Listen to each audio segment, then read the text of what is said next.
Hello दोस्तों, मैं लोकेश सैनी आपका वीसीसी एकेडमी में फिर से एक बार स्वागत करता हूं। देखो, आज हम जो एक टॉपिक लेके आए हैं वो है अपने एक अच्छी सी सब्जेक्ट, और अपन ये कह सकते हैं कि कहीं ना कहीं बच्चों को वो सब्जेक्ट पढ़ने में ऐसा लगता है कि नहीं, हमसे नहीं होगा, लेकिन आप कर सकते हो। और वो कैसे कर सकते हो वो अपन यहाँ पर सारी बातें देखेंगे। और वो सब्जेक्ट आपके लिए जो भी आप एग्ज़ाम दे रहे हो, जैसे अब ये जो मैं क्लास बना रहा हूँ उसके बाद में जो एग्ज़ाम आने वाले हैं, जैसे वीडियो, जैसे राजस्थान पुलिस, इसके बाद में सेकंड ग्रेड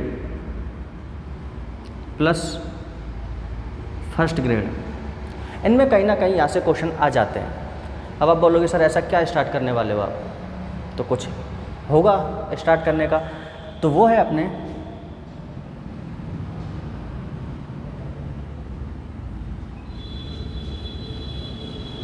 वर्ल्ड ज्योग्राफी।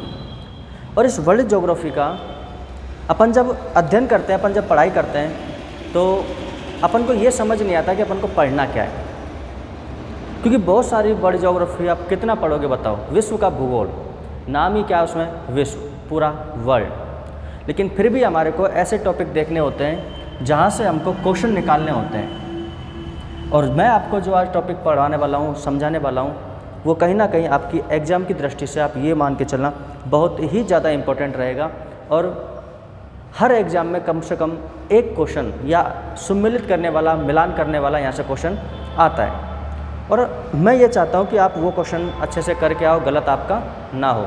तो उसके लिए हम जो आज वर्ल्ड ज्योग्राफी, देखो सबसे पहले बात आती है ज्योग्राफी, और उसमें भी वर्ल्ड ज्योग्राफी।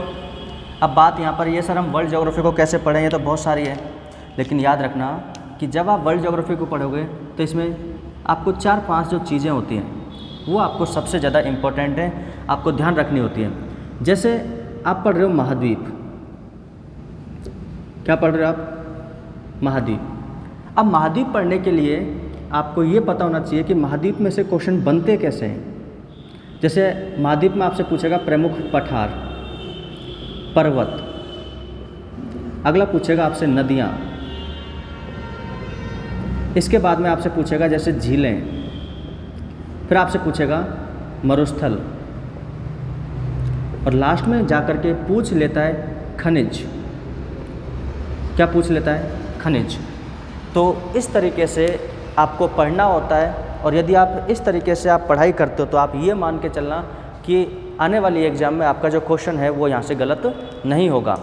तो यदि आप ज्योग्राफी पढ़ रहे हो, और ज्योग्राफी में भी यदि आप वर्ल्ड ज्योग्राफी पढ़ रहे हो, तो देखो वर्ल्ड ज्योग्राफी के लिए सबसे ज़रूरी होता है कि आप चीज़ों को किस तरीके से पढ़ते हो, कितना आप उनके बारे में सोचते हो, कितना आप मैपिंग देखते हो, कितना आप एटलस को देखते हो। यदि आप ये सारे काम करते हो तो ये मान के चलना वर्ल्ड ज्योग्राफी आपके लिए सिंपल हो जाएगी। अब मैं आपको वर्ल्ड ज्योग्राफी को ऐसे नहीं कराऊंगा कि पहले ये करा दिया वो करा दिया, नहीं। मैं वर्ल्ड ज्योग्राफी को ये चाहता हूँ कि आपको पॉइंट वाइज पॉइंट इस तरीके से कराऊँ कि आपके आने वाला क्वेश्चन गलत ना हो। अब आप बोलोगे साहब कैसे कराओगे, तो देखो कैसे कराने का तो मेरे को पता है कि कैसे कराना है, लेकिन फिर भी एक बार मैं आपको बता देता हूँ कैसे करेंगे अपन। कि जैसे मान के चलो मैंने आपको करा दिया सबसे पहले वर्ल्ड ज्योग्राफी में, आज अपन एक टॉपिक चालू करेंगे जैसे मरुस्थल। क्या पढ़ेंगे, विश्व के प्रमुख मरुस्थल, विश्व के प्रमुख मरुस्थल। और आपको इतना पता होना चाहिए कि मैं जो टॉपिक यहाँ पर लिखा हुआ हूँ, विश्व के प्रमुख मरुस्थल, आप भी अच्छे से जानते हो कि ये मरुस्थल एग्जाम में पूछे जाते हैं और अच्छी तरीके से पूछे जाते हैं। जानते हो ये तो कि सर क्वेश्चन आते हैं यहाँ से, कैसे क्वेश्चन आते हैं। मरुस्थल के बारे में आप उल्टा सीधा पढ़ लेते हो, खूब सारा पढ़ लेते हो, लेकिन कई बार ऐसा होता है कि पढ़ने के बाद में भी अपने क्वेश्चन नहीं बन पाते। तो ऐसा नहीं होगा, अपन अच्छे से पढ़ेंगे, यहाँ पर ध्यान से पढ़ेंगे और आपके एग्ज़ाम के हिसाब से इम्पोर्टेंट रहेगा। तो देखो आज अपन एक नया टॉपिक चालू करते हैं, आप इस क्लास को पूरा देखना। और अगर एक बार में अगर आपको लगे कि नहीं हमारे से नहीं हुआ, तो एक बार फिर से देखो, फिर भी लगे नहीं हुआ, तो देखो किसी भी काम को यदि आप बार बार करते हो तो मैं मानता हूँ कि एक बार होएगा, 2 बार, 3 बार, कब तक नहीं आएगा वो, कभी ना कभी तो होएगा। तो कोशिश करते रहो, शायद सफलता मिल जाए।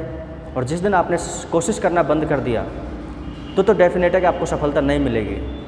तो प्रोबेबिलिटी है कि आप कोशिश करो, उसमें सफलता मिल सकती है। मैं ये नहीं बोल रहा मिलेगी, मिल सकती है। और अगर कोशिश ही नहीं करोगे तो सफलता नहीं मिलेगी, ये 100% है। तो कोशिश करना आपका काम है, पढ़ाई करना अपना काम है। मैं भी पढ़ाई करता हूँ, आप भी पढ़ाई किया करो। साथ के साथ अपन चीज़ों को क्लियर करेंगे। कोई भी दिक्कत हो तो आप पूछ सकते हो। आज अपन एक अच्छा सा टॉपिक वर्ल्ड ज्योग्राफी में, जहाँ से आपके क्वेश्चन बनते हैं, और मैं धीरे धीरे जैसे भी मेरे को टाइम मिलता रहेगा मैं आपको और भी टॉपिक ऐसे देते रहूँगा। जैसे आज अपन एक अच्छा टॉपिक लेते हैं, जैसे मरुस्थल। क्या लेते हैं बच्चों? मरुस्थल। अब यदि आपसे पूछ ले कि ये मरुस्थल क्या है, तो अपन जब मरुस्थल के बारे में जब बात करते हैं,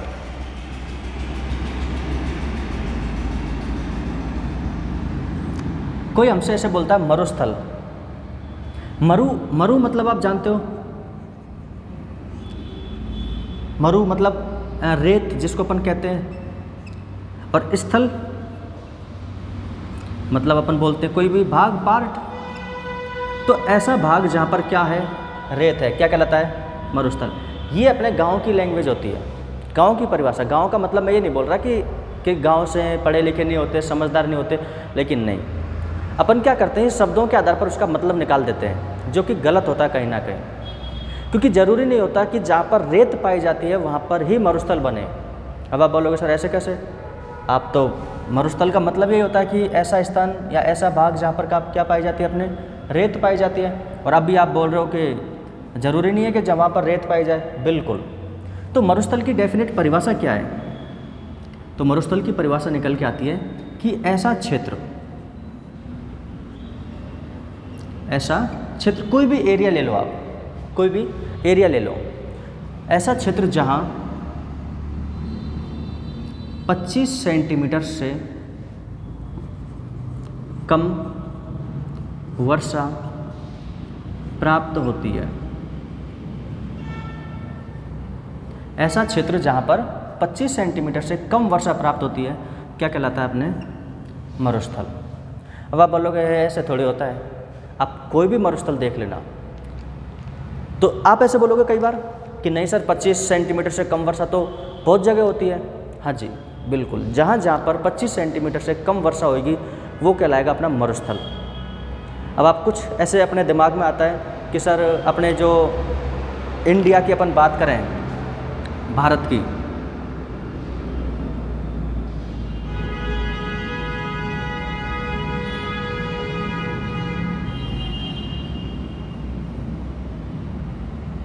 ये अपने भारत है। अगर आप इस इंडिया की बात करोगे तो आपके दिमाग में एक बात तो ये आएगी कि सर यहाँ पर हमारे लद्दाख वाला भाग है। कौन सा भाग है? लद्दाख। और जिसे अपन एक नाम से जानते हैं, लद्दाख का पठार। किस नाम से जानते हैं? लद्दाख का पठार। आपने भी सुना होगा लद्दाख का पठार। अब इस लद्दाख के पठार को अपन बोलते हैं शीत मरुस्थल। शीत मरुस्थल।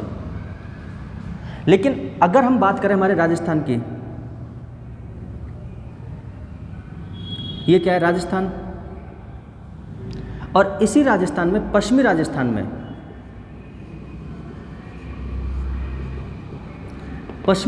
में, जिसे अपन बोलते हैं थार का मरुस्थल, ये भी शुष्क है, ये भी शुष्क है, लेकिन ये है शीत मरुस्थल। ये कैसा है? शीत। और ये है उष्ण। उष्ण मतलब गर्म। शीत मरुस्थल ये कौन सा है? उष्ण मरुस्थल मतलब गर्म मरुस्थल। तो आपके तुरंत दिमाग में ये आना चाहिए कि सर आप जो बता रहे हो मरुस्थल, तो इसका मतलब तो ये होता है कि ये जो मरुस्थल जो होता है, तो फिर आपके दिमाग में एक ही बात आएगी कि सर आपने शीत मरुस्थल बता दिया, उष्ण मरुस्थल बता दिया, तो क्या मरुस्थल दो प्रकार के होते हैं क्या? जी हाँ बिल्कुल। मरुस्थल कितने प्रकार के होते हैं? दो प्रकार के। अब आप बोलोगे साहब मरुस्थल दो प्रकार के, अब आपके तुरंत दिमाग में ऐसे कनेक्ट होना चाहिए कि एक ऐसा मरुस्थल जहाँ बर्फ़ पड़ती है, शीत मरुस्थल कहलाता है। जो ठंडे मरुस्थल होते हैं उन्हें क्या कहते हैं अपन? शीत मरुस्थल। और जो गर्म मरुस्थल होते हैं उन्हें क्या कहते हैं अपन? उष्ण मरुस्थल या गर्म मरुस्थल। तो सिंपल लैंग्वेज में यदि आपसे बोला जाए कि बताओ मरुस्थल कितने टाइप के होते हैं, तो बच्चों देखो आप क्या बोलोगे कि सर ये मरुस्थल दो प्रकार के होते हैं। एक तो होता है उष्ण और एक होता है शीत। एक होता है उष्ण मरुस्थल और एक होता है शीत मरुस्थल। उष्ण को बोलते हैं अपन गर्म, क्या बोलते हैं, गर्म। और शीत को क्या बोलते हैं हम, ठंडा मरुस्थल। शीत को क्या बोलते हैं, ठंडा मरुस्थल। और मरुस्थल की परिभाषा क्या है कि कोई भी ऐसा क्षेत्र जहाँ पर 25 सेंटीमीटर से कम वर्षा प्राप्त होती है। कोई भी क्षेत्र जहाँ पर 25 सेंटीमीटर से कम वर्षा प्राप्त होती है उसे अपन क्या कहते हैं, मरुस्थल कहते हैं। क्या कहते हैं, मरुस्थल। अब बात यहाँ पर ये आती है, एक अच्छा सा क्वेश्चन बनता है यूपीएससी का या फिर सिंपल अगर अपन से कोई ऐसी छोटी एग्जाम में पूछ ले कि जो मैक्सिमम जो मरुस्थल होते हैं उनका विकास कहाँ पर होता है। मैक्सिमम जो मरुस्थल होते हैं उनका विकास कहाँ पर होता है। तो दो क्वेश्चन बनते हैं। अधिकतम जो मरुस्थल होते हैं उनका विकास 30 डिग्री से 40 डिग्री नॉर्थ या साउथ में होते हैं। अब ये मैं क्या बोल गया वो समझते हैं अपन। तो एक बार आप इसका स्क्रीनशॉट ले लो, फिर आगे बात करते हैं।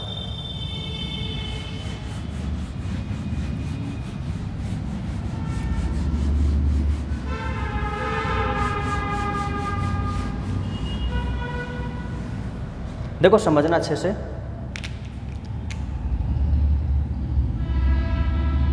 ये मान लो क्या है, अपने पृथ्वी है, ग्लोब है, और इसके बीचों बीच में होती है 0 डिग्री, जिसे अपन एक नाम से जानते हैं विषुवत रेखा, और इसी को बोलते हैं अपन भूमध्य रेखा। क्या बोलते हैं, विषुवत रेखा या भूमध्य रेखा के। हाँ चल ठीक है सर। अगर आप इसके ऊपर जाओगे कितने के आसपास, 10 डिग्री नॉर्थ के आसपास, और आप इतना ही नीचे आओगे 10 डिग्री साउथ, ऊपर उत्तरी गोलार्ध, नीचे दक्षिणी गोलार्ध। अब यदि ऊपर उत्तरी गोलार्ध, इसका मतलब समझ रहे हो ना, क्योंकि एक गोला है, गोले को काट दिया, ऊपर वाला उत्तर, नीचे वाला दक्षिण, इसलिए नॉर्थ एंड साउथ अपन ने यहाँ पर ये नाम लिखा। ठीक है। अब ये बताओ विषुवत रेखा में अपन अच्छे से जानते हैं। एक मैं आपको पॉइंट, सिंपल सा पॉइंट बता रहा हूँ, इधर समझना। ये विषुवत रेखा है 0 डिग्री, जिसको अपन कहते हैं। इंपॉर्टेंट क्वेश्चन बनता है यहाँ से, इसको अपन क्या बोलते हैं, 0 डिग्री। चलो ठीक है, 0 डिग्री बोलते हैं। तो अपन अच्छे से जानते हैं। और इधर होती है अपने 23.5 डिग्री नॉर्थ, और ये होता है 23.5 डिग्री साउथ। इसे बताओ क्या बोलते हैं। आप बोलोगे सर इसको विषुवत रेखा बोलते हैं, और विषुवत रेखा को अपन क्या बोलते हैं, भूमध्य रेखा। ये 23.5 डिग्री नॉर्थ को आप क्या बोलोगे बताओ। आप बोलोगे सर कर्क रेखा बोलते हैं इसको, बिल्कुल सही है। और बताओ ये 23.5 डिग्री जो साउथ में, इसको क्या बोलेगा आप, मकर रेखा। कौन सी रेखा बोलोगे, मकर रेखा। हाँ बोल दिया ना अब आपने, चलो ठीक है। अब होता क्या है कि जो सूर्य जो होता है, कौन होता है, सूर्य। सूर्य सीधा चमकता है किस पर, विषुवत रेखा पर। किस पर चमकता है, विषुवत रेखा पर। ध्यान से समझना। अब जहाँ पर सूर्य सीधा चमकेगा, और मैक्सिमम सूर्य जा सकता है कर्क रेखा तक। कहाँ तक जा सकता है, कर्क रेखा तक। और वो जाता है, आपको पता होना चाहिए, 21 जून को। कब जाता है, 21 जून। कहाँ तक गया, कर्क रेखा तक। अब उससे वापस आया, और वापस आकर के, और वापस कहाँ तक आता है, मैक्सिमम मकर रेखा तक। और यहाँ पर आता है 22 दिसंबर को। कब आएगा, 22 दिसंबर। इसका मतलब तो ये हो गया कि सर सूर्य के द्वारा जो अधिकतम जो प्रकाश पहुँचाया जाएगा वो यहाँ पहुँचाया जाएगा, बीच वाले क्षेत्र में। मैं अगर ऐसे बोलूँ आपसे कि सूर्य का बताओ अधिकतम प्रकाश कहाँ पहुँचेगा, इस बीच वाले क्षेत्र में, तो आप बोलोगे ऐसे कैसे पहुँचेगा, गलत बता रहे हो आप। नहीं, देखो समझना। सूर्य सीधा चमक रहा है विषुवत रेखा पर, ऊपर गया कर्क रेखा तक, कर्क रेखा से वापस कहाँ तक आ रहा है, मकर रेखा तक। तो यहीं तो मैक्सिमम जो सूर्य का जो प्रकाश प्राप्त होएगा वो कहाँ होगा, इसी स्थान पर होएगा। समझना। अब अगर इस स्थान पर जो सूर्य का जो प्रकाश है, मतलब ऊष्मा यदि अधिकतम प्राप्त होती है, हीट ज़्यादा होएगी। अगर ऊष्मा ज़्यादा होगी तो बताओ, अगर टेम्परेचर ज़्यादा, तापमान ज़्यादा, तो बताओ प्रेशर जो होता है, प्रेशर का मतलब समझते हो आप, प्रेशर मतलब समझते हो ना आप। हाँ ठीक है। तो प्रेशर वो बन जाएगा लो प्रेशर। क्या बन जाएगा? Low pressure. और यदि लो प्रेशर यदि बन जाता है, अब ऐसा स्थान जहाँ पर लो प्रेशर बन गया, मतलब इस वाले स्थान पर कर्क रेखा और मकर रेखा के बीच में कौन सा प्रेशर बन रहा है? Low pressure. अब इधर हाई प्रेशर बनता है और इधर भी कौन सा प्रेशर बनता है? High pressure. अब वो पवनें हाई प्रेशर से किधर आती हैं? लो प्रेशर की ओर। और यहाँ आती हैं तो अपने साथ में पानी लेके आती हैं, मानसून के साथ में बारिश करती हैं यहाँ पर। और इस वाले क्षेत्र में विषुवत रेखीय जो क्षेत्र है, ये वाला बीच वाला, इस वाले क्षेत्र में गर्मी अधिक पड़ती है।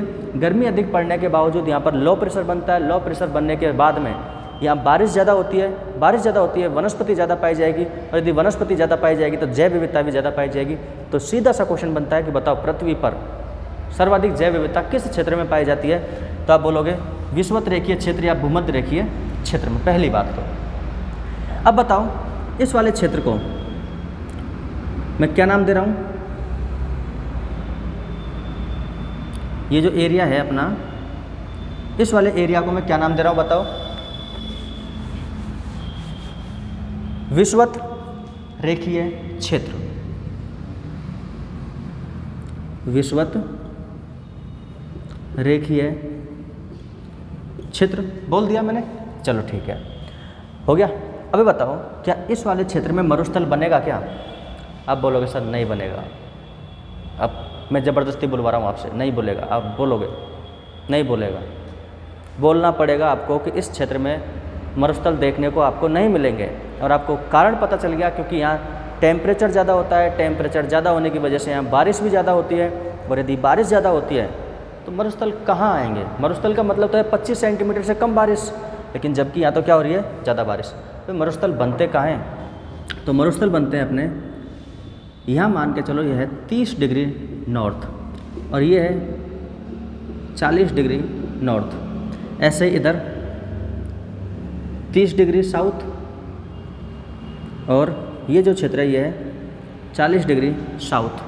अब ये जो क्षेत्र है,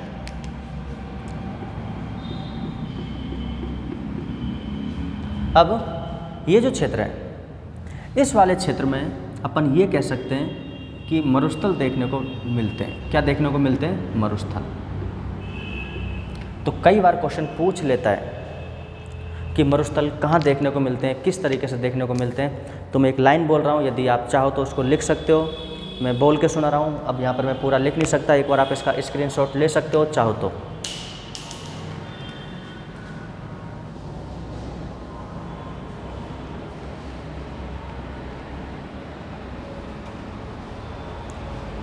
हाँ जी लिखो, देखो विषुवत रेखीय क्षेत्र में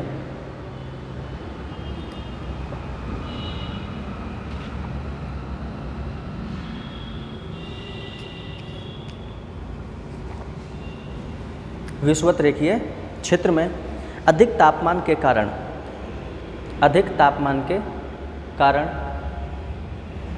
विषुवत रेखीय क्षेत्र में अधिक तापमान के कारण वर्षा अधिक प्राप्त होगी। अधिक तापमान के कारण वर्षा अधिक प्राप्त होगी तथा लो प्रेशर बनेगा तथा निम्न वायुदाब बनेगा बनेगा। कैसा वायुदाब बनेगा? निम्न वायुदाब बनेगा। ठीक है, लो प्रेशर बनेगा। अब देखो एक और फैक्ट है इसमें, मैं और समझा देता हूँ आपको, सुनना थोड़ा सा और। देखो जैसे ये कोई एरिया है,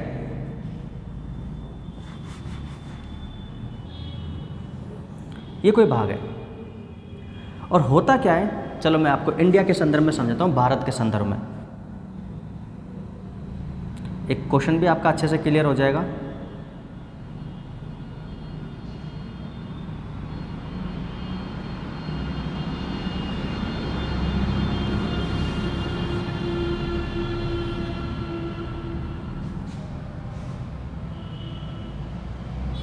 हाँ जी,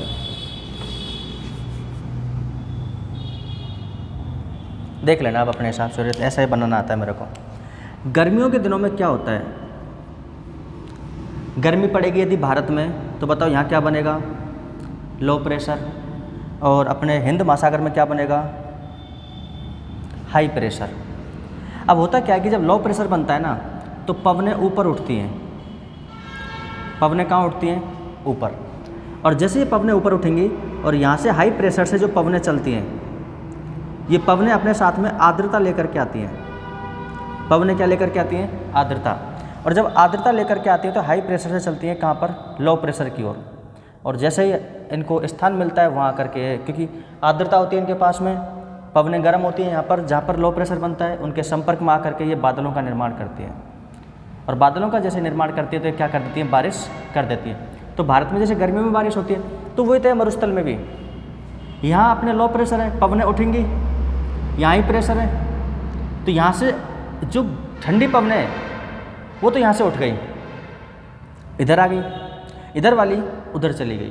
तो इधर वाली जो उधर जाएंगी वो तो करेंगी नहीं यहाँ पर बारिश, क्योंकि शुष्क पवनें यहाँ से उधर जाएंगी जो कैसी हैं, शुष्क। लेकिन उधर से जो इधर आएंगी वो जो पवनें होती हैं वो अपने साथ में आर्द्रता लेकर के आती हैं। और आर्द्रता जब गर्म क्षेत्र में आकर के उनके संपर्क में आता है तो अपन ये कह सकते हैं कि वो क्या हो जाती है, वापस बादलों के रूप में संघनित हो जाती है। और संघनित होने की वजह से क्या करती है, वो बारिश करती है। मैं सीधा सा एग्जाम्पल देता हूँ आपको।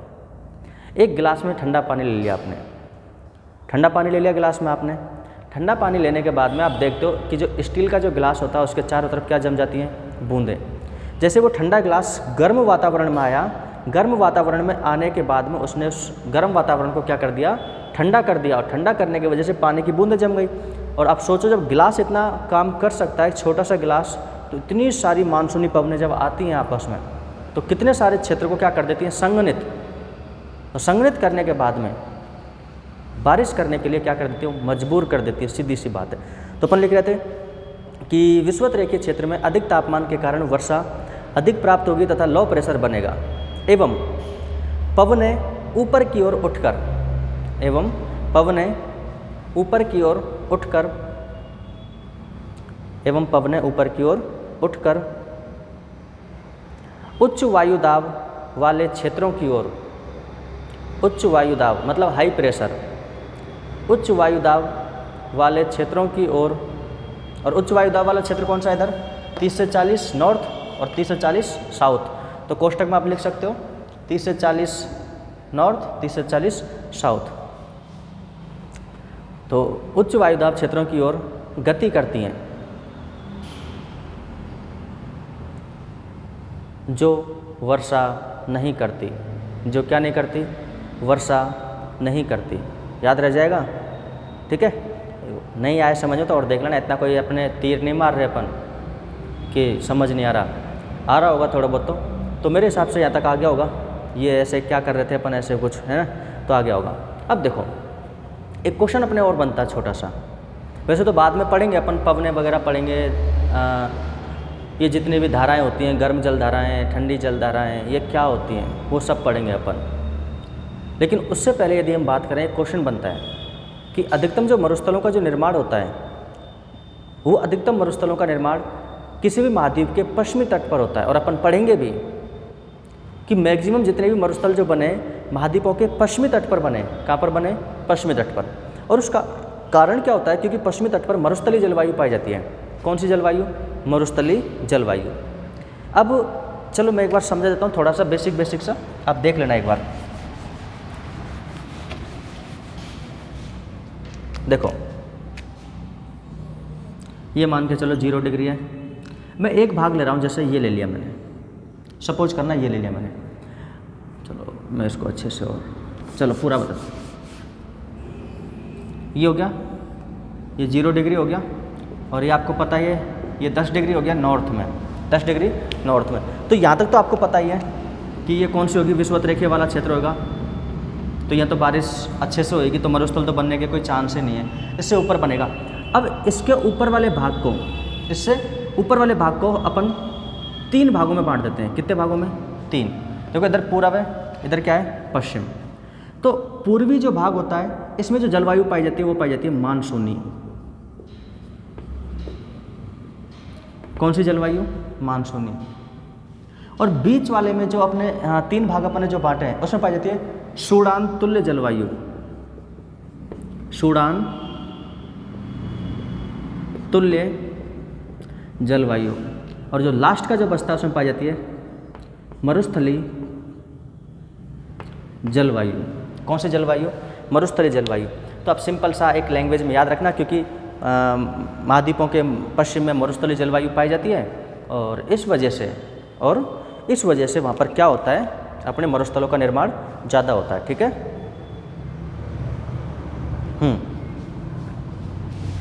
तो यहाँ तक आगे होगा समझ में, मैं ये मानता हूँ। ठीक है। अब अपन स्टार्ट करते हैं विश्व का भूगोल। और विश्व के भूगोल में पहले अपन छोटी छोटी बातें करेंगे कि क्या है क्या नहीं है, और आज अपन एक अच्छा सा टॉपिक पढ़ेंगे जिसका नाम क्या है? मरुस्थल।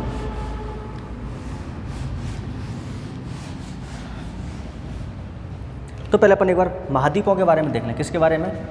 महाद्वीप।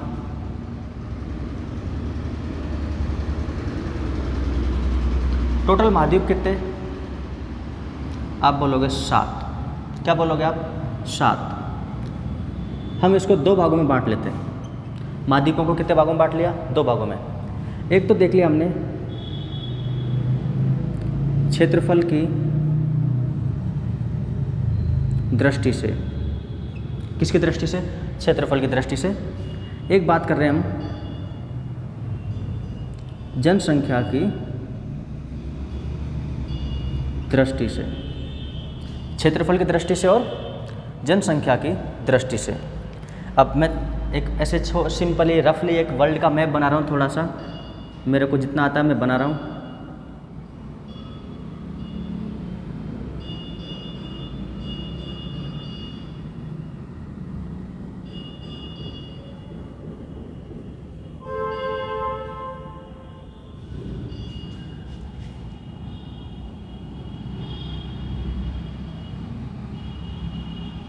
ये अपन क्या बना रहे हैं भाई? वर्ल्ड का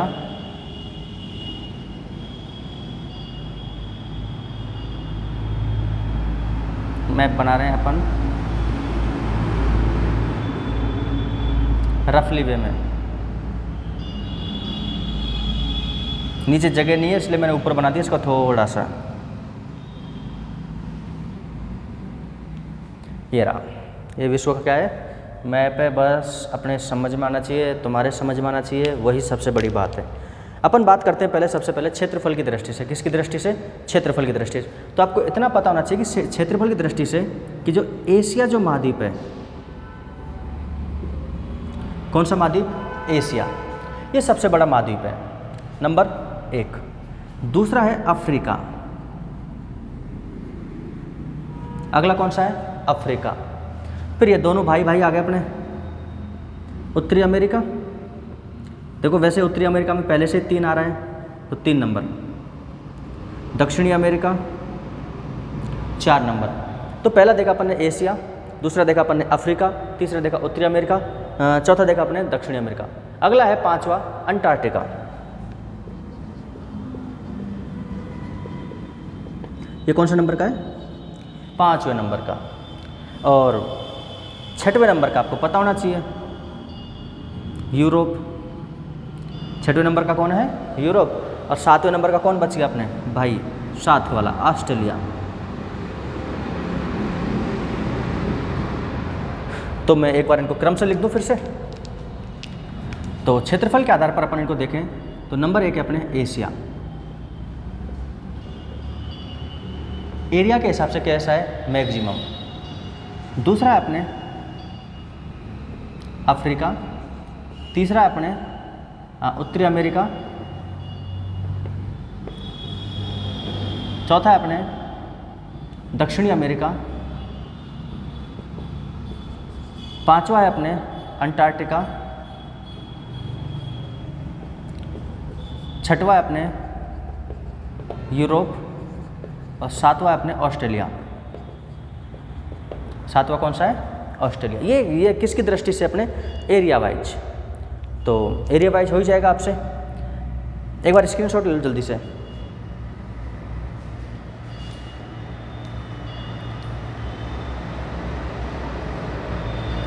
चलो अब ले लिया होगा स्क्रीनशॉट। अब अपन बात करते हैं कि जनसंख्या की दृष्टि से। किसकी दृष्टि से? जनसंख्या की दृष्टि से। अब देखो, जनसंख्या की दृष्टि से कहीं ना कहीं अपन थोड़ा सा फेरबदल ये देखते हैं कि फर्स्ट एंड सेकंड तो सेम है। एशिया और अफ्रीका तो दोनों जैसे क्षेत्रफल में भी बड़े थे और जनसंख्या में भी क्या है, बड़े हैं। तो क्षेत्रफल के दृष्टि के आधार पर अपन देखें, जनसंख्या की दृष्टि के आधार पर, तो सबसे पहले है एशिया और दूसरा है अपने अफ्रीका। दूसरा कौन सा है, अफ्रीका।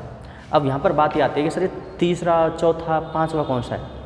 तो तीसरे, चौथे, पांचवें में कहीं ना कहीं थोड़ा सा आप याद रखना कि जो यूरोप है, ये यूरोप यहाँ पर ग्रोथ कर गया, क्योंकि यूरोप ऐसे एक देश नहीं है, बहुत सारे देशों का समूह। अपन यूरोपियन संघ जो अपन बोलते हैं, यहाँ पर पॉपुलेशन ज़्यादा है, पॉपुलेशन क्या है, बहुत ज़्यादा, तो ये हो जाएगा यूरोप।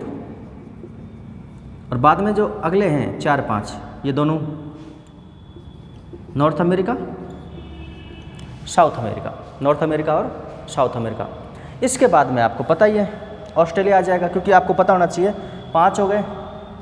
अंटार्कटिका तो कोई रहता ही नहीं है, ना के बराबर है, तो 6 पे क्या हो जाएगा, ऑस्ट्रेलिया।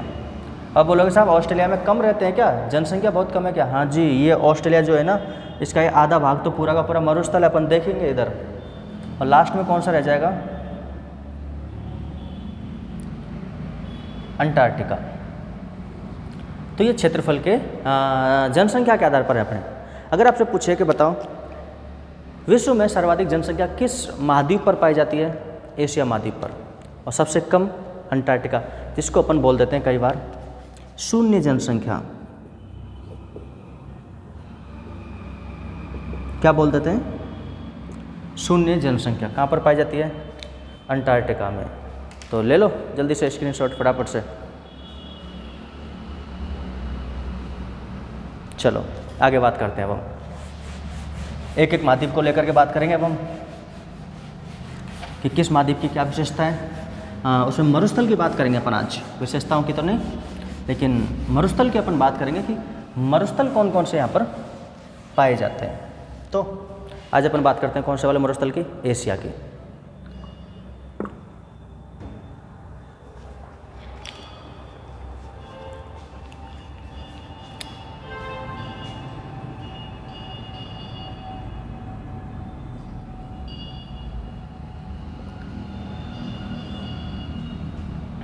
किस मरुस्थल की बात करेंगे? एशिया की। एशिया मरुस्थल की बात करने के लिए सबसे पहले आपको उसका मैप पता होना चाहिए। तो मैप अपन तब भी देख सकते हैं, देखो अपने को थोड़ा बहुत तो रफली बनाना आना चाहिए, रफली बनाना आना चाहिए, पहली बात याद रखना, क्योंकि ये कंपलसरी है। जब तक आप मैप नहीं बनाओगे तब तक आप किसी भी चीज़ को नहीं पढ़ सकते।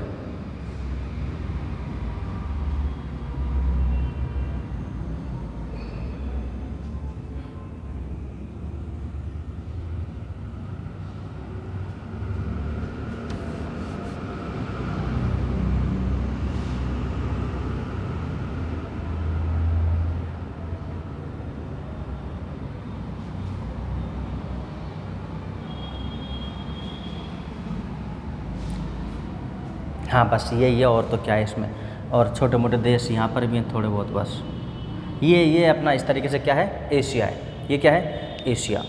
अब देखो एशिया महाद्वीप की जब हम बात करते हैं तो मुख्यतः इसमें अपन 4-5 मरुस्थलों की बात करते हैं। 4-5 मरुस्थलों में आपने खूब अच्छे से नाम सुना होगा, एक गोबी मरुस्थल और एक सुना होगा तकला मकान मरुस्थल। ये दोनों अपन ये बात करें कि सबसे पहले अगर अपन देखें यहाँ पर, तो इस वाले क्षेत्र में ये है गोबी मरुस्थल। कौन सा मरुस्थल है? गोबी मरुस्थल। और यहाँ पर है अपने चीन में ही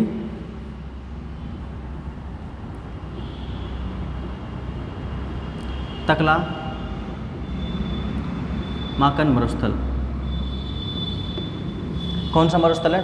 तकला माकन मरुस्थल। याद रह जाएगा। चलो, गोबी मरुस्थल और तकला माकन मरुस्थल। फिर एक अपना भारत और पाकिस्तान।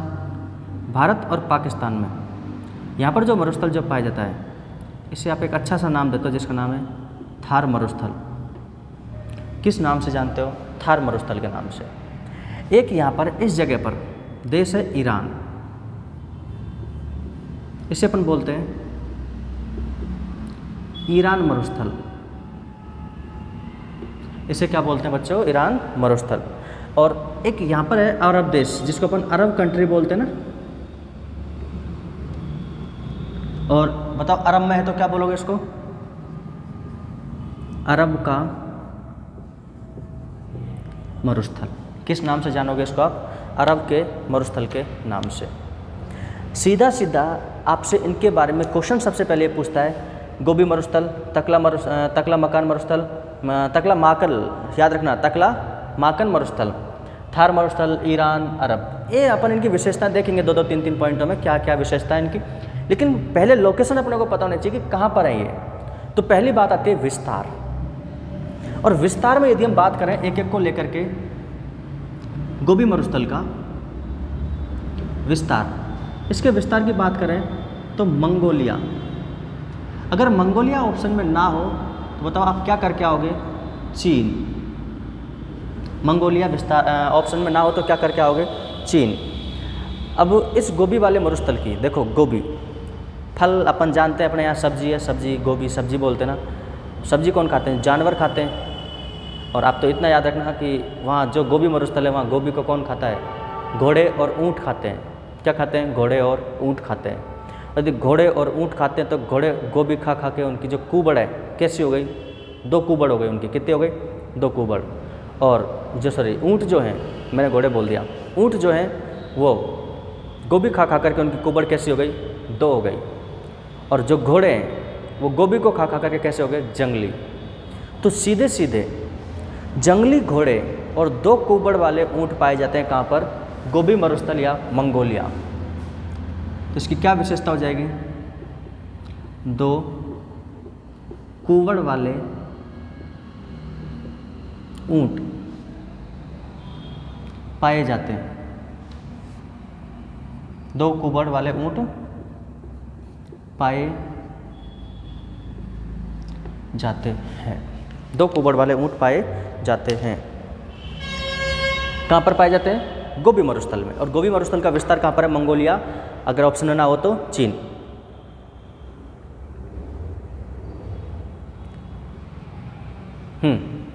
एक शब्द और है इसमें कि जो 2 कुबड़ वाले जो ऊँट पाए जाते हैं ना, इनको एक शब्द से बोलते हैं अपन, बेकीटेरियन के नाम से जानते हैं। एक याद रख लेना आप कि जो 2 कुबड़ वाले ऊँट पाए जाते हैं किस नाम से जानते हैं इन्हें अपन? बेकीटेरियन।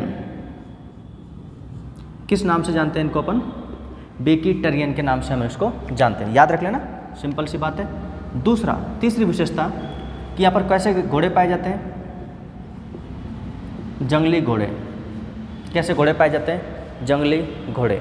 और यदि आपसे पूछे सिंपल बातों में कि बताओ ये कैसा मरुस्थल है, कैसा मरुस्थल है, तो याद रखना, मैं वैसे बाद में लिखवा दूंगा, ये है ठंडा मरुस्थल। कैसा मरुस्थल है? ठंडा मरुस्थल। कौन सा वाला? गोबी का मरुस्थल कैसा मरुस्थल है अपने यहाँ पर? ठंडा मरुस्थल। अब आपने एक नाम सुना है, कुनलुनसान। ये पर्वत श्रेणी है कहाँ पर? चाइना में। जो तिब्बत के पठार जो है वहाँ से अपने अपन बोल सकते हैं निकलती है कुनलुनसान, और अपने है एक तियनसान। तो 2 पर्वत श्रेणी अपने, उनके मध्य में है तकला माकन। इस तरीके से एक का नाम है तियनसान और एक का नाम है कुनलुनसान। एक का नाम क्या है? तियनसान और एक का नाम क्या है? कुनलुनसान। उन दोनों के मध्य में कौन सा मरुस्थल विस्तृत है अपने? तकला माकन मरुस्थल। अब यदि आपसे इसके विस्तार की बात करें तो इसका विस्तार सिंपल लैंग्वेज में आप बता सकते हो कि इसका विस्तार कहाँ होएगा? बताओ, चीन में। चीन में होएगा। लेकिन सबसे इम्पोर्टेंट बात क्या है? इस चीन में, इस मरुस्थल के अपन ये कह सकते हैं यहाँ पर एक झील पाई जाती है, जिस झील का नाम है लोप नूर झील। मैं वापस बता रहा हूँ इसकी विशेषता क्या है तकला मकान की, कि इसका विस्तार कहाँ पर है? तो आप बोलोगे सर इसका विस्तार है चीन में। और क्या विशेषता है? कि यहाँ पर एक झील पाई जाती है,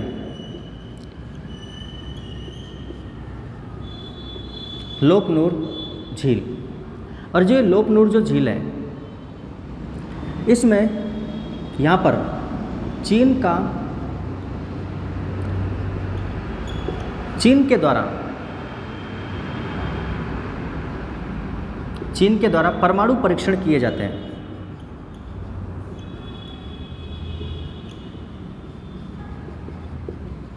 तो चीन के द्वारा परमाणु जो परीक्षण किए जाते हैं वो तकलामाकन जो मरुस्थल है वो अपने चीन में, और यहाँ पर एक झील पाई जाती है, इसका नाम क्या है, लोप नूर झील। क्या नाम है, लोप नूर झील। और यहाँ पर क्या किया जाता है चीन के द्वारा, तो जो चीन का जो परमाणु परीक्षण जो केंद्र है, या जो चीन के द्वारा जो परमाणु परीक्षण जो किए जाते हैं वो कहाँ पर किए जाते हैं, इस तकलामाकन मरुस्थल। जैसे अपने परमाणु पोखरण रेंज कहाँ पर है, जैसलमेर में।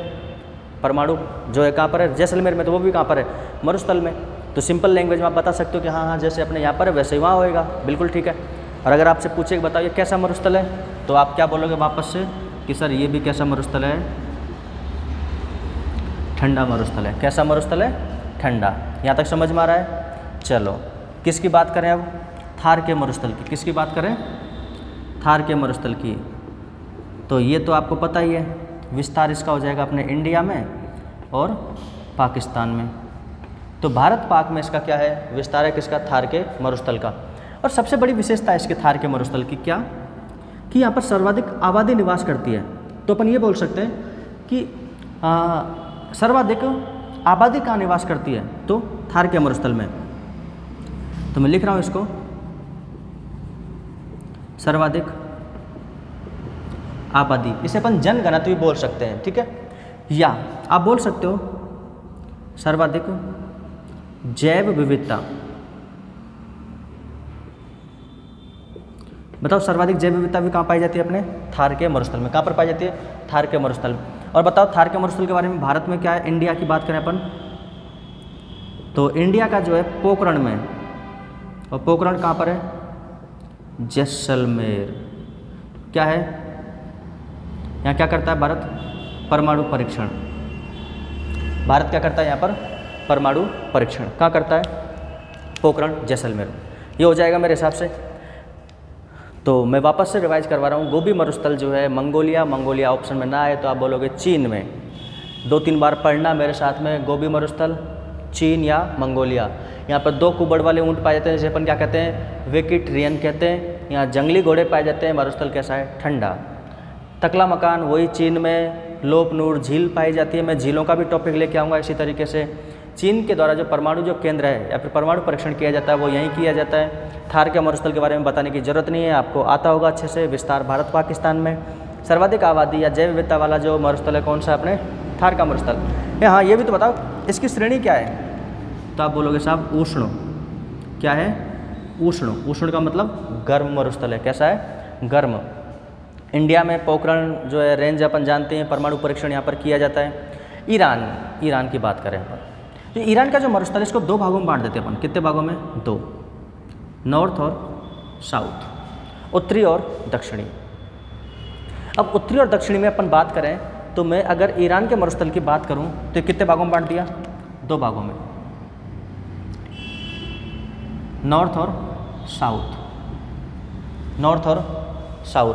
आपने नाम सुना है कबीर, क्या सुना है, कबीर। तो दस्त एक कबीर, कबीर के क्या हो गए, अब देखो मैं बस याद कराने के लिए बोल रहा हूँ। तो दस्त ए कबीर, जो उत्तरी ईरान का जो मरुस्थल है उसे बोलते हैं दस्त ए कबीर। और दक्षिणी जो ईरान का मरुस्थल है उसे बोलते हैं अपन दस्त ए लूर। क्या बोलते हैं, दस्त ए लूर। 2 चीज़ें हैं यहाँ पर कि ईरान के मरुस्थल को अपन 2 भागों में बांट के पढ़ते हैं, एक तो नॉर्थ वाला, एक साउथ वाला। नॉर्थ वाले को बोलते हैं दस्त ए कबीर और नीचे वाले को बोलते हैं, नॉर्थ साउथ वाले को बोलते हैं दस्त ए लूर। कहाँ पर होएगा बताओ, ये इसका विस्तार कहाँ होएगा, तो ये बताने की बात है क्या, बताओ, समझदार हो गए ना। तो विस्तार कहाँ हो जाएगा इसका, ईरान में। कहाँ हो जाएगा, ईरान में। और दूसरी बात, यहाँ कुछ मिलता भी तो होगा, तो यहाँ पर क्या पाए जाते हैं, पेट्रोलियम पदार्थ। तो आप ये बोल सकते हो पेट्रोलियम पदार्थ यहाँ पर पाए जाते हैं। राइट, हो जाएगा, याद रह जाएगा, ठीक है। अब ऐसे जो अरब का मरुस्थल है, एक नाम सुना आपने, प्रायद्वीप। प्रायद्वीप प्रायद्वीप का मतलब होता है कोई ऐसा क्षेत्र जो 3 ओर से पानी से घिरा हो। तो देखो ये 3 ओर से किससे घिरा हुआ है? पानी से। इसलिए अपन ये बोल देते हैं कई बार कि इसका जो विस्तार है वो है अरब प्रायद्वीप में। कहाँ पर है? अरब प्रायद्वीप में इसका क्या है? विस्तार। अब अगर बात करें कि यहाँ कुछ ऐसी इसकी कोई खास विशेषता है क्या जो इसकी हम पहचान कर सकें? हाँ सर, बिल्कुल है कि अपन जानते हैं कि जितना अपने पेट्रोलियम जो पदार्थ आते हैं, खनिज तेल आते हैं, वो कहाँ से आते हैं? अरब देशों से। कहाँ से आते हैं? अरब देशों से। क्यों आते हैं? क्योंकि वहाँ मरुस्थल है और उस मरुस्थल में सर्वाधिक, विश्व में सर्वाधिक पेट्रोलियम पदार्थ और खनिज तेल का उत्पादन कहाँ होता है? अपने इस वाले भाग में। तो मैं यहाँ लिख सकता हूँ इसके बारे में कि विश्व में सर्वाधिक, विश्व में सर्वाधिक पेट्रोलियम पदार्थ या तेल का उत्पादन, या फिर पेट्रोलियम तेल, सीधा बोलते हैं खनिज तेल, खनिज तेल का उत्पादन। तो मेरे हिसाब से यहाँ तक आपको समझ में आ गया होगा और एक बार रिवाइज करवा दूंगा मैं अच्छे से। अब वापस से फिर से इसको अपन कितने भागों में बांटते हैं? अपन 2 भागों में। कितने भागों में बांटते हैं इसको? 2 भागों में। नॉर्थ वाला, ये साउथ वाला। अब नॉर्थ वाले को बोलते हैं अल नेपूत। क्या बोलते हैं? अल नेपूत। मतलब अल ने, कई बार अल नेपूद आता है, कई बार अल नेफूद भी आता है। तो याद रख लेना अल नेफूद, और देख लेना एक बार गूगल पे सर्च करके कि क्या है। तो हाँ, तो मतलब नॉर्थ वाले को अपन ने किस में बांट दिया? अल नेफूद में। और जिसका साउथ वाला जो भाग है, इस साउथ वाले भाग को अपन बोलते हैं रब अल, साउथ वाले भाग को बोलते हैं अपन रब अल खाली। अजीबोगरीब नाम है लेकिन याद तो करने पड़ेंगे। रब अल खाली, नेफूद, रब अल खाली।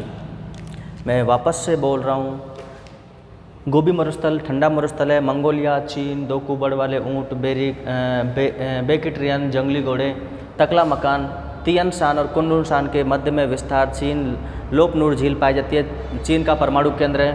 थार का मरुस्थल उष्ण है। विस्तार भारत पाक, सर्वाधिक आबादी है, जैव विविधता वाला। इंडिया जो है पोखरण, यहाँ पर अपने परमाणु परीक्षण किया जाता है। ईरान का जो मरुस्थल है, इसका विस्तार अपने कहाँ पर है? अपने ईरान में। दस्ते लूर, दस्ते कबीर, आपको पता ही है इसमें पेट्रोलियम पदार्थ यहाँ पर पाए जाते हैं। अरब का मरुस्थल, विस्तार अरब प्रायद्वीप, विश्व में सर्वाधिक पेट्रोलियम जो पदार्थ हैं, खनिज तेल सर्वाधिक पाया जाता है। 2 भागों में, अल नेफ्यूद और अल रब अल खाली। एक बार आप इसका स्क्रीनशॉट लो बढ़िया से, और फिर अपन आगे बात करते हैं नेक्स्ट महाद्वीप की।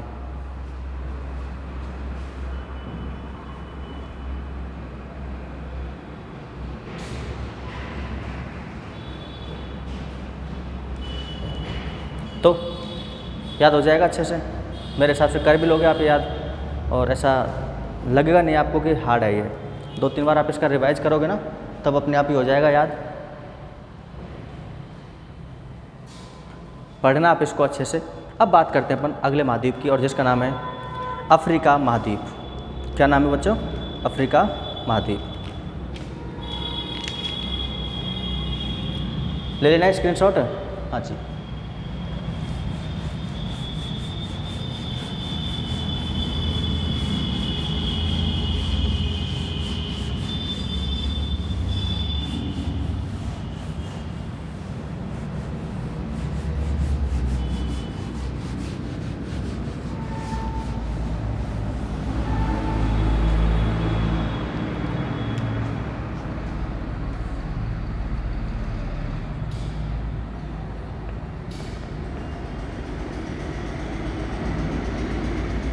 अफ्रीका महाद्वीप। कौन सा महाद्वीप? अफ्रीका महाद्वीप। तो ये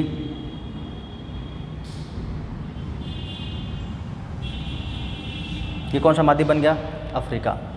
और यहाँ से गुजरती है अपने, आप जानते हो अच्छे से, 0 डिग्री इसी को बोलते हैं अपन भूमध्य रेखा, 0 डिग्री या भूमध्य रेखा। अब इसमें जो मरुस्थल है, देखो 3 देश अपन बताते हैं, दक्षिण अफ्रीका, बोत्सवाना और नामीबिया।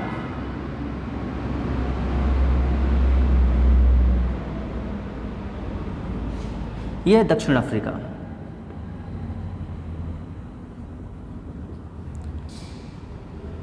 यह है बोत्सवाना,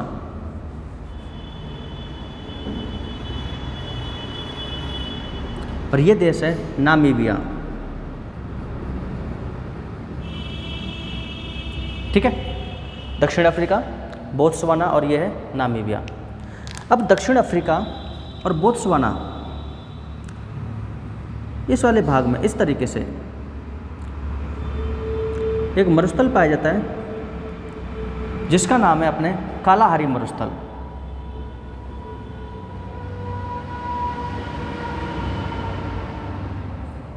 कौन सा मरुस्थल है?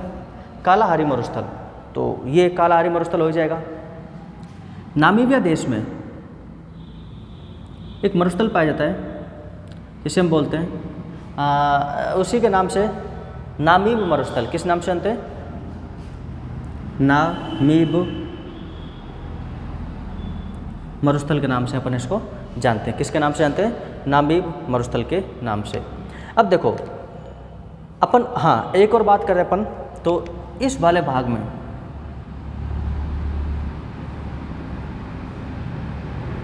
ये पूरा का पूरा है सहारा मरुस्थल। तो इसमें अपने को 3 मरुस्थल पढ़ने हैं, सहारा मरुस्थल, कालाहारी मरुस्थल और एक अपने नामीबिया मरुस्थल। सहारा मरुस्थल, कालाहारी मरुस्थल और एक नामीबिया मरुस्थल। अब इनकी क्या क्या विशेषताएं उनके बारे में अपन चर्चा करेंगे। उसके लिए सबसे पहले मैं जो छोटे छोटे हैं उनकी बात कर लेता हूं। जैसे नामीब मरुस्थल, कौन सा? नामीब मरुस्थल।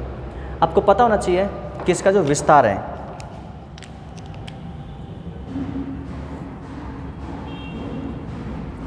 इसका विस्तार कहाँ पर है? नामीबिया। कौन से देश में है? नामीबिया देश में। दूसरी बात है कि अपन जब मरुस्थल पढ़ते हैं तो अपन देखते हैं कि मरुस्थल, ऐसा मरुस्थल जो रेतीला हो उसे बोलते हैं अपन अर्ग, और ऐसा मरुस्थल जो पथरीला हो उसे बोलते हैं हमादा। तो इस वाले मरुस्थल का जो प्रकार है वो है अर्ग मरुस्थल। यह कैसा मरुस्थल है? अर्ग मरुस्थल है। ठीक है। और सबसे बड़ी बात है कि इस मरुस्थल में जो है अपने ये जो अर्ग जो मरुस्थल है, नामीब जो मरुस्थल है, यहाँ पर यह विश्व धरोहर में शामिल है। किस में शामिल है अपने? ये विश्व धरोहर की सूची में शामिल है, क्योंकि यहाँ पर कोहरे से ढके हुए बालू का स्तूप पाए जाते हैं। यहाँ पर कोहरे से ढके हुए क्या पाए जाते हैं? बालू का स्तूप। तो इसकी विशेषता क्या है?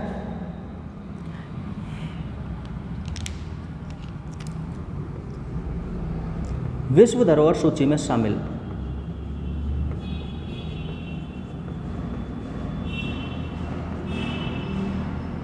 विश्व धरोहर सूची में शामिल क्योंकि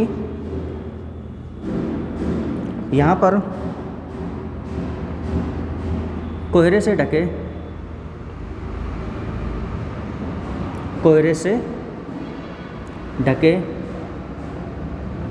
बालू का स्तूप पाए जाते हैं। कोहरे से ढके बालू का स्तूप पाए जाते हैं।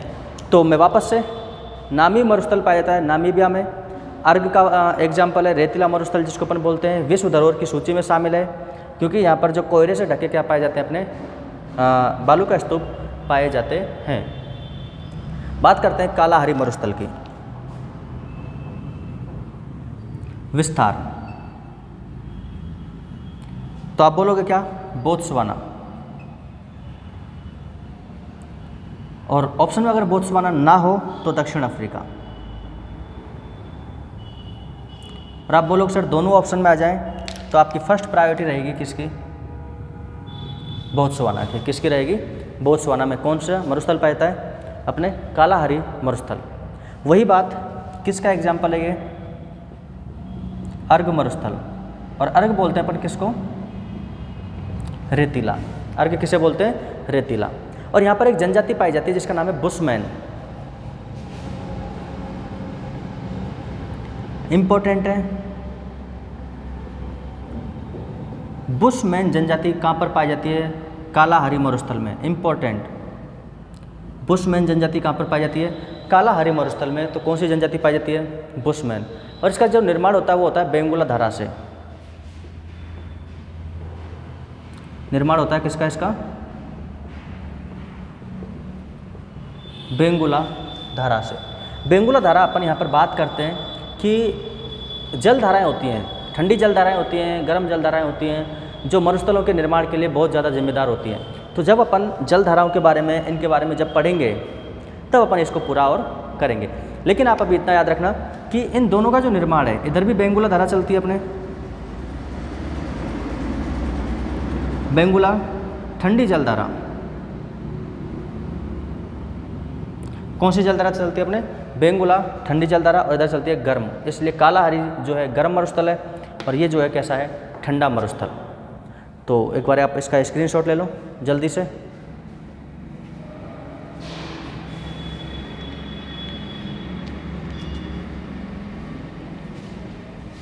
अब बात करते हैं अपन किसकी? सहारा मरुस्थल की। किसकी? सहारा मरुस्थल की। तो इसकी खूब सारी विशेषताएं।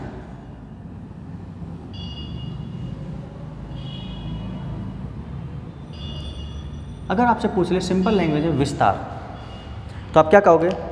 दक्षिण अफ्रीका, उत्तरी अफ्रीका महाद्वीप, उत्तरी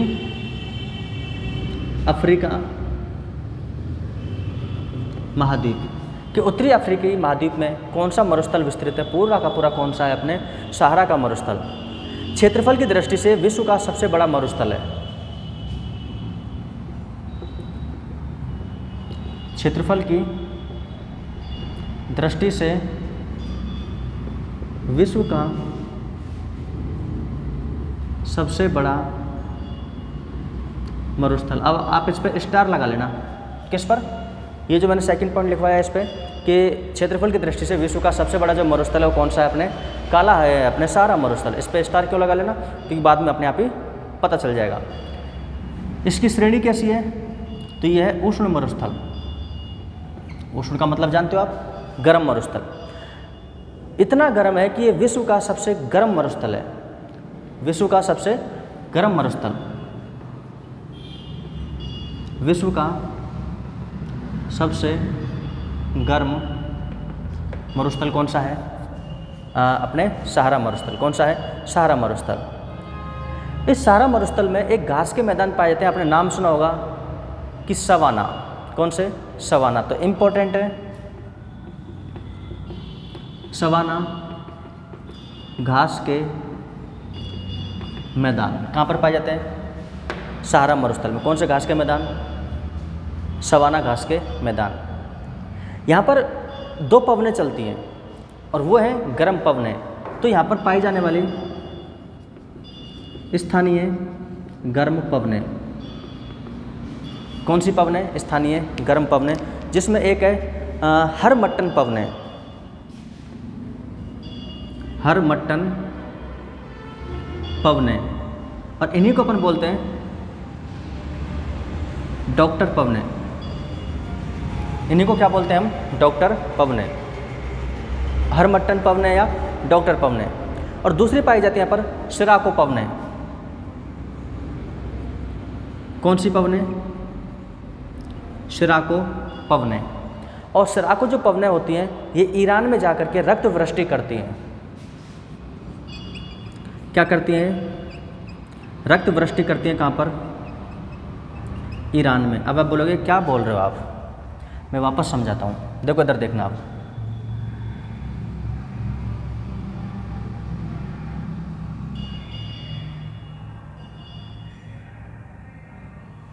ये बाग है, ये जो है अपने सहारा, ये है भूमध्य सागर,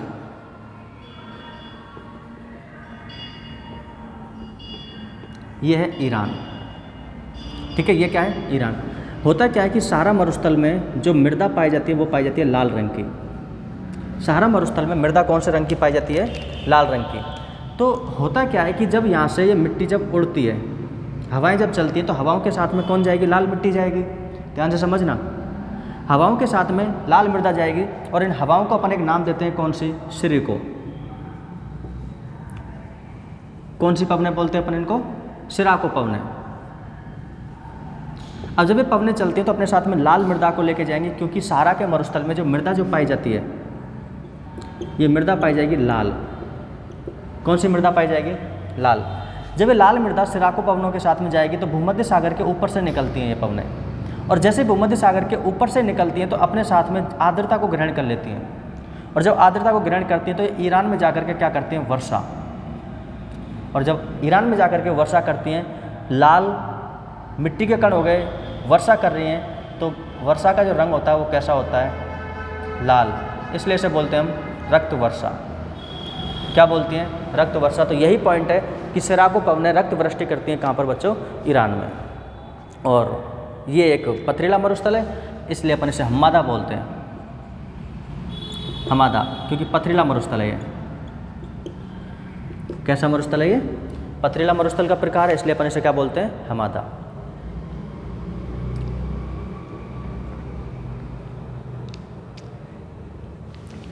हाँ, अब देखो एक और पॉइंट है यहाँ पर कि इस सहारा मरुस्थल में एक स्थान है, एक देश है जिसका नाम है लीबिया। एक देश है जिसका नाम क्या है? लीबिया। इस लीबिया देश में एक ऐसा स्थान है जो सबसे गर्म है, विश्व में सबसे गर्म स्थान वो लीबिया देश में है, जिसका नाम है अल अजीजिया। तो यहाँ पर एक देश है जिसका नाम है लीबिया, और इसमें एक स्थान है जिसका नाम है अल अजीजिया। ये कहाँ पर है? लीबिया देश। कौन सा देश है? लीबिया देश। और इसकी क्या विशेषता है? कि विश्व का सबसे गर्म स्थान, विश्व का सबसे गर्म स्थान अल अजीजिया है। और इसका जो टेम्परेचर होता है वो आप ये मान के चलना कि प्लस में ही होता है, 55 से ऊपर ऊपर, 58 से ऊपर ऊपर। ये कौन सा? अपने भूमध्य सागर, ये सॉरी सहारा का मरुस्थल। कौन सा मरुस्थल है? सहारा का मरुस्थल।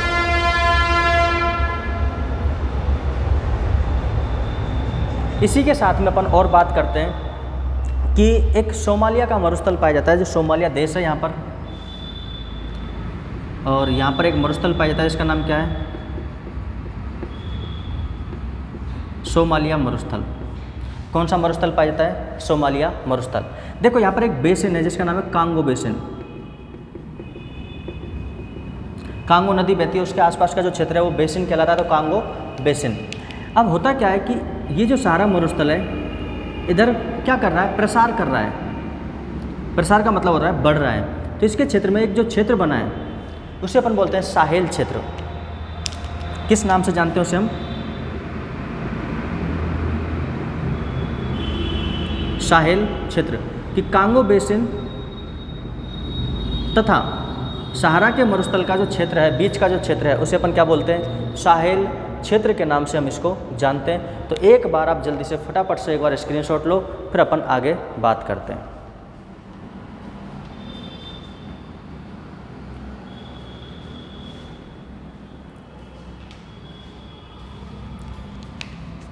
तो आज हमने देखो मरुस्थल के बारे में देखा, थोड़ा सा पढ़ा अपन ने, 2 महाद्वीप देखे, एशिया महाद्वीप और अफ्रीका महाद्वीप। अब अपने जो हैं और महाद्वीप रह जाते हैं 5 में से आप ये मान के चलना कि 2 के पास तो कुछ भी नहीं है। 2 के पास तो कुछ भी नहीं है, उनको भी मैं करवा देता हूँ, फिर बाकी के जो बचेंगे उनको अपन आगे देख लेंगे। तो ये आप एक बार स्क्रीनशॉट ले लो जल्दी से, फिर अपन करते हैं।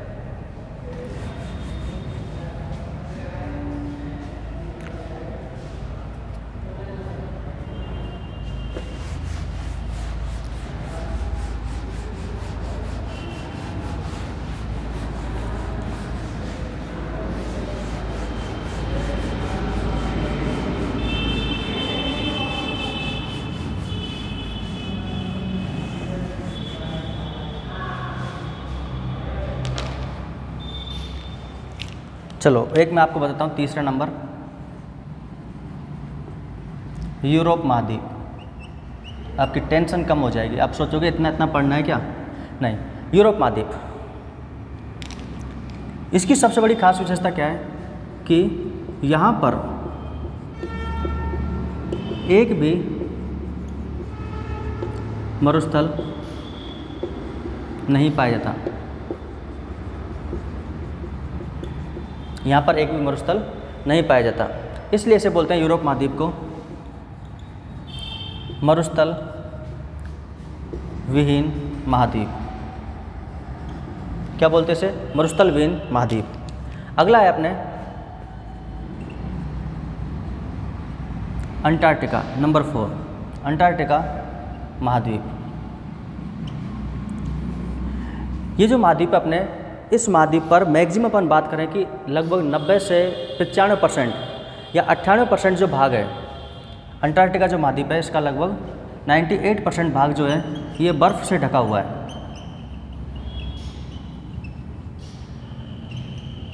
किससे ढका हुआ है अपने, बर्फ़ से। और बर्फ़ से ढका होने की वजह से अपन ये कह सकते हैं कि यह कैसा मरुस्थल है, शीत मरुस्थल। कैसा मरुस्थल है, शीत मरुस्थल। ऐसे को अपन बोलते हैं बर्फीला मरुस्थल, शीत मरुस्थल या बर्फीला मरुस्थल। याद रखना ये चीज़। हाँ जी, अगला और एक नोट बना के आप सुनना। हाँ जी, ध्यान से सुनना कि विश्व का सबसे बड़ा मरुस्थल, विश्व का सबसे बड़ा मरुस्थल। अगर विश्व के सबसे बड़े मरुस्थल की हम बात करें तो पहला है अंटार्कटिका। आप बोलोगे क्या क्या कर रहे हो, अभी तो आपने बताया कि विश्व का सबसे बड़ा जो मरुस्थल है वो है अपने सहारा का मरुस्थल। तो देखो ध्यान से सुनना, जो अंटार्कटिका जो मरुस्थल, ये भी मरुस्थल ही है, बारिश नहीं होती यहाँ पर, ये है शीत। कैसा मरुस्थल है, शीत मरुस्थल। लेकिन अगर आपसे बात करें उष्ण की तो वो है सहारा मरुस्थल। और ये कैसा है, उष्ण। विश्व का सबसे बड़ा उष्ण मरुस्थल कौन सा है, अपने सहारा का मरुस्थल। तो मेरे हिसाब से आपको यहाँ तक समझ में भी आ गया होगा, ठीक है। तो याद रखोगे आप, कोई दिक्कत है किसी को भी नहीं है ना। तो बाकी करते हैं अपन नेक्स्ट क्लास में। आज के लिए इतना ही, बाकी एक बार स्क्रीनशॉट ले लो जल्दी से, फिर अपन बाद में करते हैं।